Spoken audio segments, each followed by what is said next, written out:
మౌనంగానే ఎదగమని మొక్క నీకు చెబుతుంది. ఎదిగిన కొద్దీ ఒదగమని అర్థమందులో ఉంది.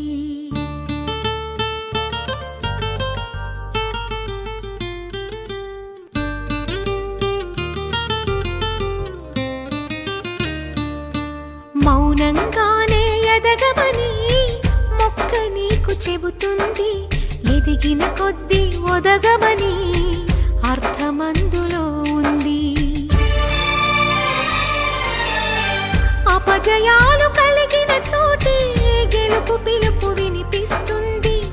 ఆకులన్నీ రాలిన చోటే కొత్త చిగురు కనిపిస్తుంది. మౌనంగానే ఎదగమని మొక్క నీకు చెబుతుంది. ఎదిగిన కొద్దీ ఒదగమని అర్థమందులో ఉంది. అపజయాలు కలిగిన చోటే గెలుపు పిలుపు వినిపిస్తుంది. ఆకులన్నీ రాలిన చోటే కొత్త చిగురు కనిపిస్తుంది.